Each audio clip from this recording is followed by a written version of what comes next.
পশ্চিমবঙ্গে বিজেপি সরকারের প্রথম বাজেট ঘিরে সবার মধ্যে উত্তেজনা কিন্তু ছিল তুঙ্গে। কারণ এটাই হচ্ছে পশ্চিমবঙ্গে বিজেপির প্রথম বাজেট এবং এবার পূর্ণাঙ্গ বাজেটে এবার রাজ্যের প্রতিটি কোণা অর্থাৎ প্রতিটি মানুষদের জন্য ধামাকাদার ঘোষণা করেছে মুখ্যমন্ত্রী শুভেন্দু অধিকারী অর্থাৎ অর্থমন্ত্রী স্বপন দাশগুপ্ত।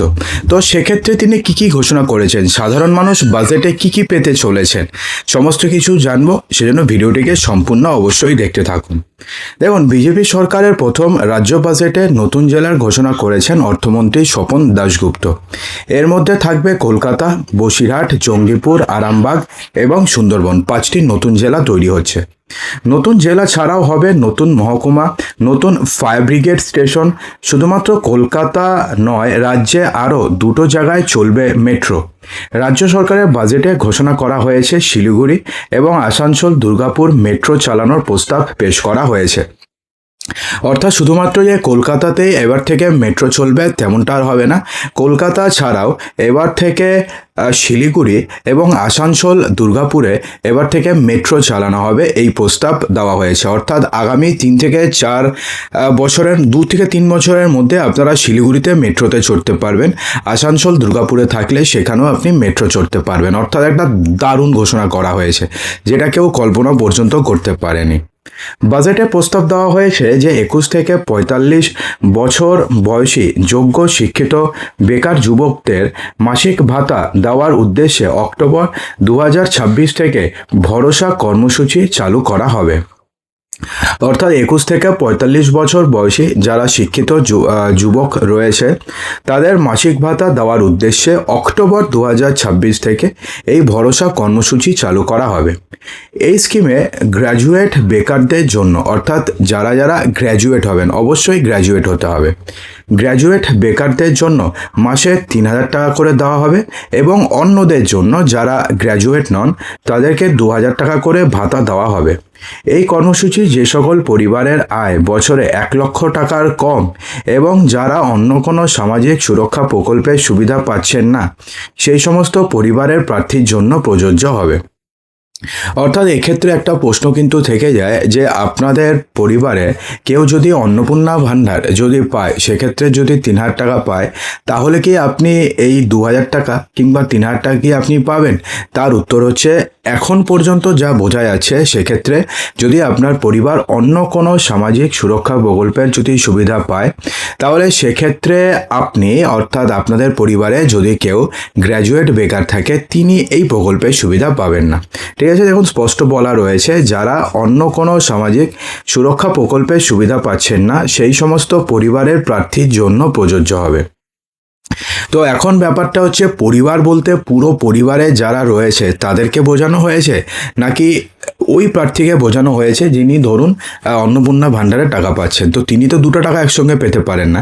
এটা নিয়ে একটা কনফিউশন রয়েছে, যেটা আমি আজকে বিকেল অথবা কালকের মধ্যে আপনাদের ক্লিয়ার করে দেব। একই সঙ্গে তিনি মহার্ঘ ভাতার ক্ষেত্রে, যেটা বর্তমানে রাজ্য সরকারি কর্মচারীরা মাত্র 18% ডিএ পাচ্ছিলেন এবং সেক্ষেত্রে 20% ডিএ ইনক্রিজ করা হয়েছে এবার থেকে। অর্থাৎ সরকারি, আধা সহসরকারি, সহশিক্ষক এবং অশিক্ষক কর্মীদের মোট 38% মহার্ঘ ভাতা দেওয়া হবে। অর্থাৎ 20% ডিএ বাড়ানো হয়েছে। আগে যেটা ছিল 18% সেটাকে বাড়িয়ে 38% করা হয়েছে। একই সঙ্গে তিনি এই দিনের বাজেটে সরকারি অফিসে 1 লক্ষ শূন্যপদ নিয়োগের কথা জানিয়েছে। এই নিয়োগের ক্ষেত্রে মোট 33% আসন মহিলাদের জন্য সংরক্ষণ থাকবে বলেও জানিয়েছেন তিনি। কলেজে যাতে ড্রপ আউট কমানো যায় সেক্ষেত্রে ছাত্রীদের এককালীন 50,000 টাকা দেওয়া হবে। অর্থাৎ সবাই যেন কলেজে পড়ে, সবাই যেন শিক্ষিত হয়, অ্যাটলিস্ট সবাই যেন গ্র্যাজুয়েট হতে পারে। তো সে কারণে কলেজে ছাত্রীদের এককালীন 50,000 টাকা করে ভাতা দেওয়া হবে। স্টেট ট্রান্সপোর্ট কর্পোরেশনের চুক্তিভিত্তিক কন্ট্রাক্টরদের পারিশ্রমিক বৃদ্ধি করে মাসে 16,000 টাকা করা হয়েছে। সিভিক ভলান্টিয়ার যদি আপনি হয়ে থাকেন, যদি আপনি ভিলেজ পুলিশ হয়ে থাকেন অথবা গ্রিন পুলিশ যদি আপনি হয়ে থাকেন, সেক্ষেত্রে তাদেরও পারিশ্রমিকে 2,000 টাকা বৃদ্ধির কথা ঘোষণা করা হয়েছে। মহিলাদের বিনামূল্যে বাস পরিষেবার জন্য বরাদ্দ করা হয়েছে 550 কোটি টাকা। এই উদ্দেশ্যে শীঘ্রই পিঙ্ক কার্ড চালু করা হবে বলে ঘোষণা করেছেন অর্থমন্ত্রী। পিঙ্ক কার্ড মানে, পিঙ্ক কার্ডের কথাটি অর্থ হচ্ছে আপনি যদি কোনো সরকারি চাকরি না করেন এবং আপনি যদি কোনো ইনকাম না করেন, তাহলে সেক্ষেত্রে আপনাদের ইনকাম সার্টিফিকেট আপনি যে কোনো একটি অফিসে জমা দেবেন। যদিও কোন অফিসে জমা দিতে হবে সেটা এখনও পর্যন্ত বলা হয়নি। যে কোনো একটা অফিসে আপনি জমা দেবেন, সেখান থেকে আপনাদেরকে দিতে হবে আধার কার্ড, আপনাদের দিতে হবে ইনকাম সার্টিফিকেট। দেওয়ার পরে সেই অফিস থেকে আপনাকে একটি পিঙ্ক কার্ড দিয়ে দেবে, অর্থাৎ পিঙ্ক কালারে একটি কার্ড দেবে। যেই কার্ড আপনি যখন নিয়ে কোনো সরকারি বাসে উঠবেন, এখন যেমন আধার কার্ড দেখালেই হয়ে যাচ্ছে, তখন কিন্তু শুধুমাত্র আধার কার্ড দেখালে হবে না।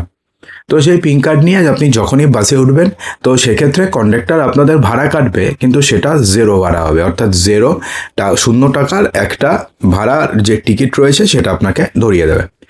এর পাশাপাশি একাধিক জনমুখী প্রকল্পে বরাদ্দ বেড়েছে। আশাকর্মী এবং হোমগার্ড যারা রয়েছেন তাদেরও বেতন উল্লেখযোগ্যভাবে বাড়ানো হয়েছে। অর্থাৎ সব মিলিয়ে যদি আমরা ধরতে যাই, তাহলে সেক্ষেত্রে সমাজে প্রতিটি বর্গের, প্রতিটি মানুষের জন্য এটি কিন্তু একটি দুর্দান্ত বাজেট হয়েছে, যে বাজেটে কিন্তু সবাই খুশি হয়েছে। তো এখন আপনাদের একটা প্রশ্ন থাকবে মনে, যে এই বাজেটে কি কোনো কিছুর দাম বাড়লো বা কোনো কিছুর দাম কি কমলো? পেট্রোল ডিজেল যেগুলোর দাম ধরুন বেড়ে আছে, খাওয়ার তেল, কিংবা ধরুন এদিকে রান্নার গ্যাসের দাম যেটাও বাড়ছে, সেক্ষেত্রে কি কিছু এফেক্ট করলো? বন্ধুরা, সেটা নিয়ে আমরা আজকে বিকেলে ভিডিও করে দেবো এবং সেই ভিডিওতে আপনাদের ক্লিয়ারলি জানিয়ে দেবো যে এবারের বাজেটে এক্স্যাক্টলি কোন কোন জিনিসের দাম বাড়লো এবং কোন কোন জিনিসের দাম কমলো। তো বন্ধুরা, আশা করব ভিডিওটিতে সমস্ত কিছু বোঝাতে পেরেছি। যদি ভালো লেগে থাকে তো লাইক করবেন, শেয়ার করবেন, চ্যানেলটিকে সাবস্ক্রাইব অবশ্যই করবেন।